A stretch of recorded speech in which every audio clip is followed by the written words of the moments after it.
The encounter.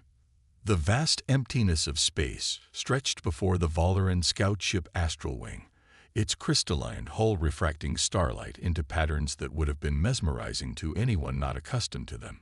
Commander Tevik stood on the bridge, his four slender arms adjusting the holographic controls that hovered around him.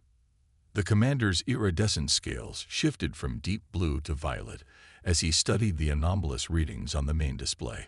"Are you certain about these readings, Science Officer?" Tevik's voice resonated with the distinctive harmonic undertones of the Valeran species. Science Officer Nara, her scales a scholarly shade of green, nodded decisively. "The readings are consistent, Commander. There is a vessel approximately 70,000 kilometers ahead, adrift at the edge of the disputed zone. Initial spectral analysis suggests human design, specifically a Terran Alliance warship class." A ripple of tension spread through the bridge crew. The Valeran collective had maintained an uneasy truce with the human Terran Alliance for nearly 3 decades, but incidents along the disputed zones have been increasing in recent years. Human warships didn't simply drift into these regions by accident. "Magnify," Tevik ordered, his upper right hand making a precise gesture. The main view screen adjusted, revealing a dark silhouette against the backdrop of stars. The vessel was unmistakably human in design. Angular, utilitarian, with the distinctive profile of a Terran heavy destroyer. But something seemed wrong. The hull plating appeared irregular, almost fluid in places, and there were no running lights or energy signatures that would indicate an operational vessel. "Life signs?" Tevik inquired, his scales shifting to a cautious amber. "None detected," Nara replied. "No power emissions, no communication signals, no propulsion traces. By all indications, it appears to be derelict."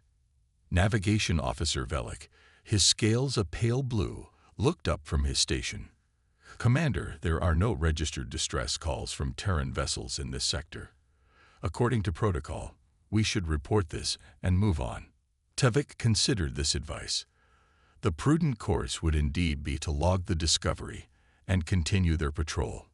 Yet curiosity, a trait highly valued in Valeran culture, compelled him to investigate further.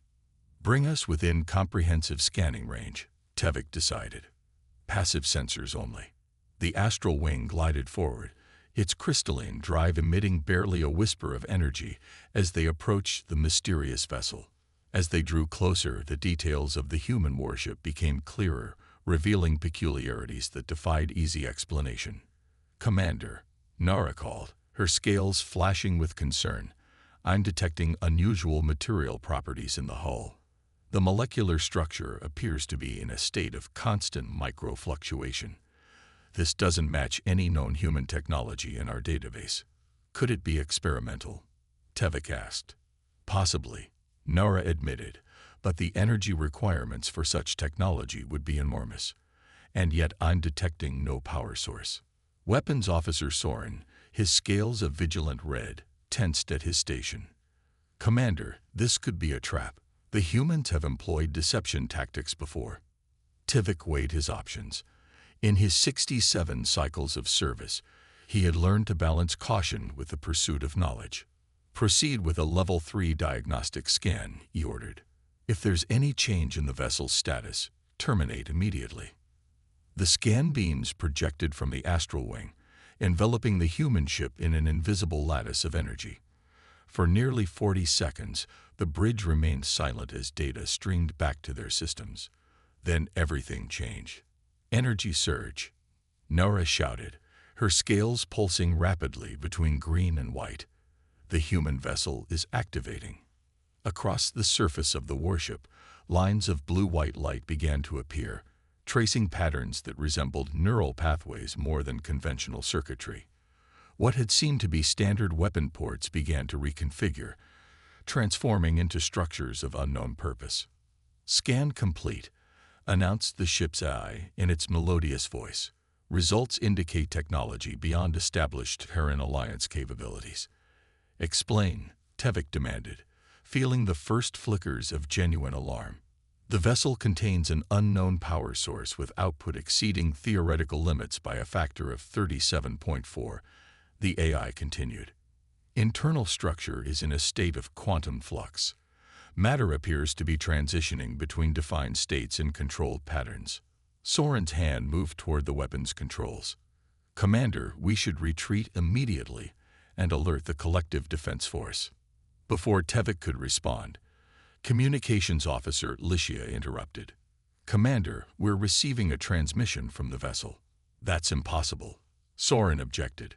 There's no crew aboard. Nevertheless, Licia insisted, her pale yellow scales shimmering with confusion. We're receiving a signal on multiple frequencies simultaneously.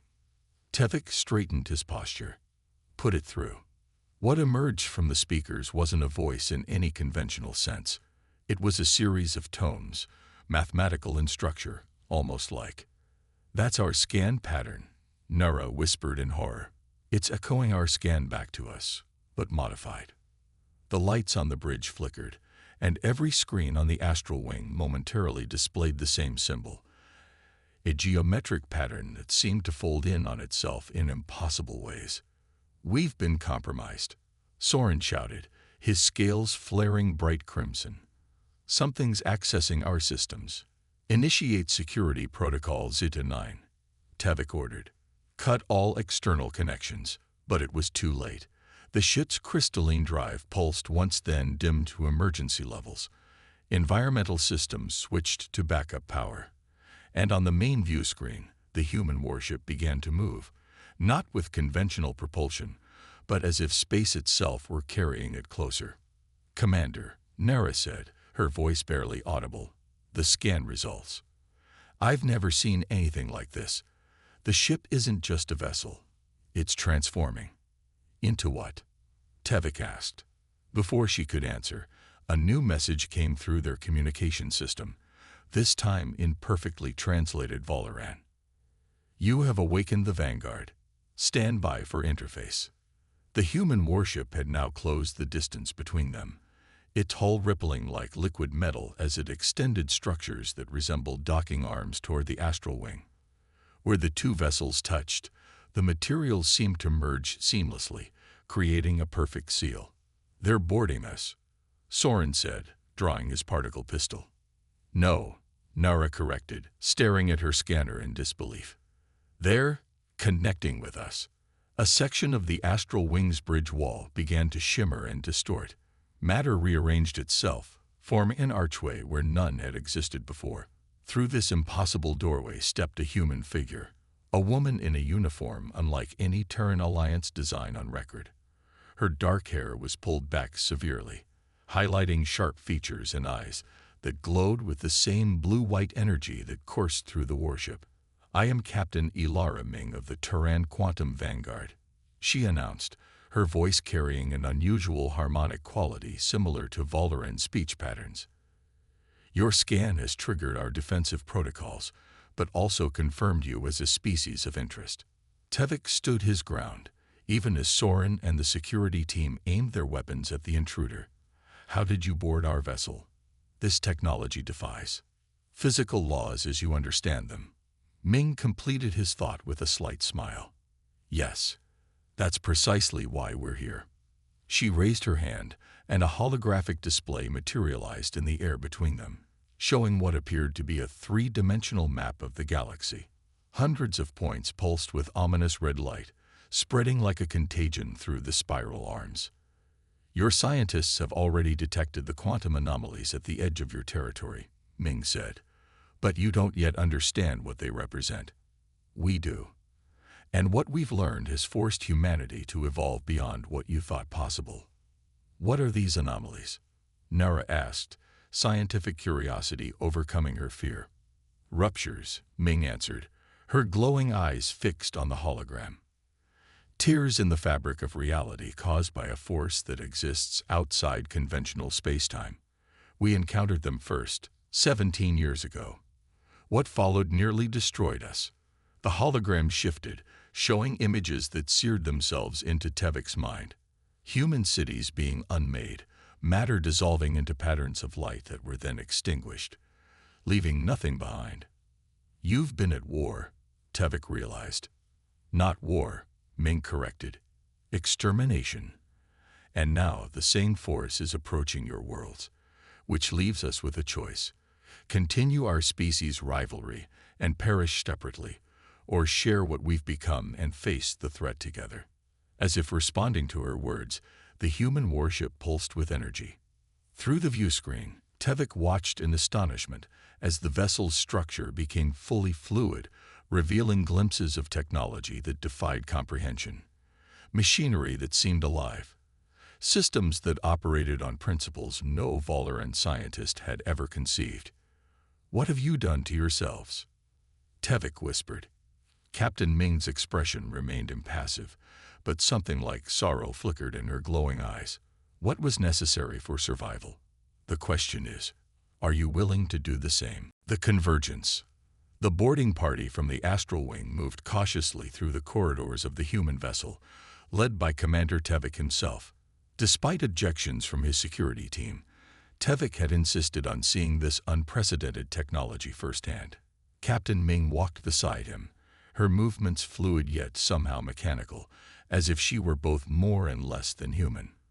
You called your ship the Quantum Vanguard, Tevik said, noting how the walls around them seemed to shift subtly as they passed, reconfiguring to accommodate their presence. Is that its designation or its purpose?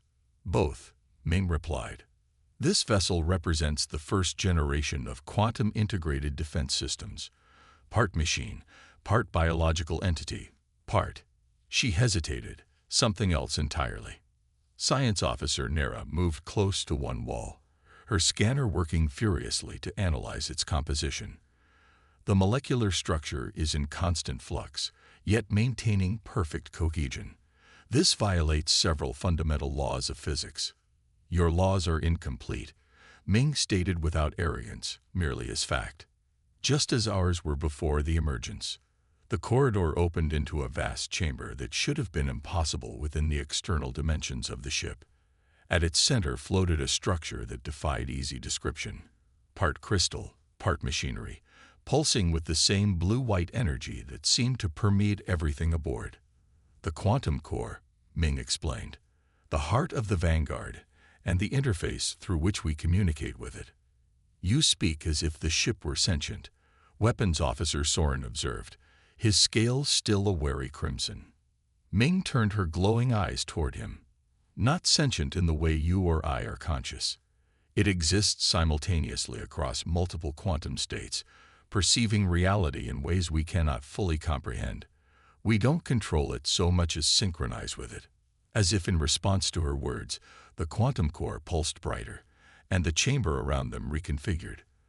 The floor became transparent, revealing a vast space below filled with thousands of pods, each containing what appeared to be a human form.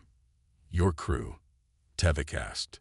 In a manner of speaking, Ming replied. These are the integrated, humans who have undergone quantum entanglement with the Vanguard systems. Their consciousness exists both within their physical forms and throughout the ship's neural network. They are the ship, and it is them. The implications staggered Tevik. You've merged your people with your technology. We had no choice, Ming said, a flash of genuine emotion crossing her face. When the ruptures first appeared 17 years ago, we were defenseless.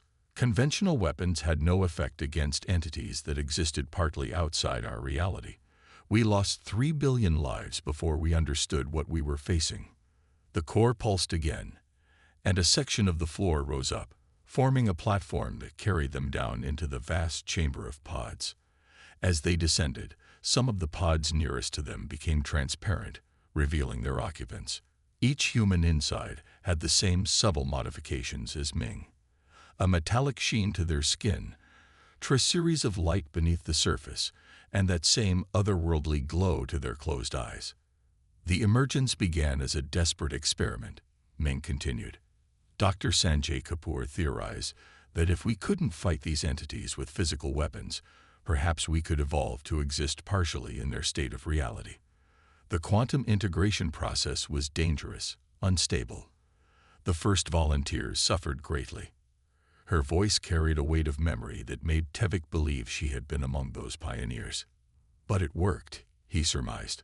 Not immediately, Ming admitted as they reached the floor of the chamber. The early integrated could perceive the entities but couldn't affect them. It took years to refine the process, to develop ships like the Vanguard that could extend the quantum state beyond our physical bodies. Nara had been unusually quiet, absorbing everything with the intensity typical of her scientific mind. Now she stepped forward. Captain Ming, while this technology is remarkable, I don't understand why you've revealed it to us. Our species have been at odds for decades. This knowledge could shift the balance of power significantly. Ming's expression hardened. Because the ruptures have appeared in your territory now. Our long-range quantum sensors detected them 6 months ago. Small at first, but growing rapidly. The same pattern we observed before the first attack on Earth. She gestured, and the air around them filled with holographic displays showing star systems Tevik recognized as part of the outer Valoran territories. Within each, points of darkness spread like cancer, distorting space around them. Your conventional sensors will detect them soon, but by then, it will be too late, Ming explained. The entities we call void echos exist primarily in a quantum state perpendicular to our reality. They don't invade our universe so much as erase it, converting matter and energy into forms compatible with their existence. Soren's scales had paled to a concerned orange. If this threat is real, why not simply warn our government through official channels? Would they have believed us? Ming asked. Or would they have assumed it was a human deception, a pretext for some new aggression? No, we needed you to see the truth firsthand, to experience what we've become so you understand what you're facing. The ship shuddered suddenly, and the holographic displays flickered. Ming's expression shifted to one of alarm. It's happening faster than we projected. A rupture has formed in this system. The walls of the chamber became transparent, revealing the space around them. Near the edge of the solar system, a point of absolute darkness had appeared, spreading slowly but inexorably, distorting the light of distant stars around its edges. What do we do? Tevik asked, military pragmatism overriding diplomatic concerns. We show you what the Vanguard was created for, Ming replied, her eyes flaring with increased luminosity. And then you decide whether your people are willing to undergo the same evolution we chose.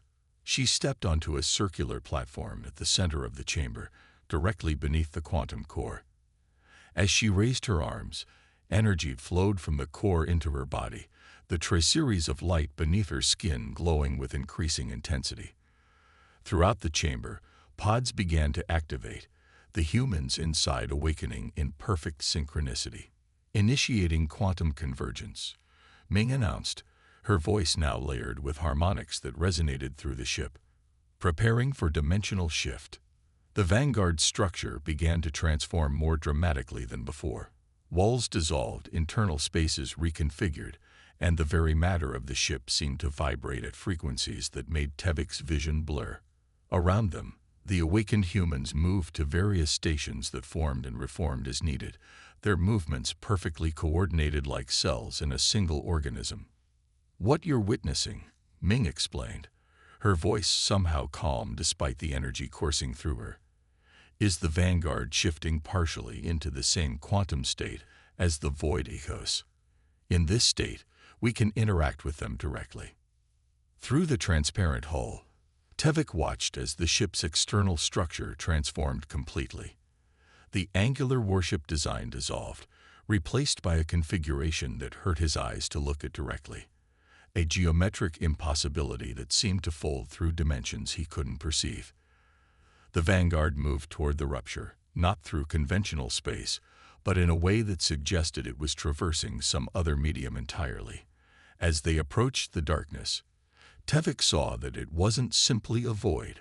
Within it moved shapes of terrible complexity, entities that existed in more dimensions than his mind could process.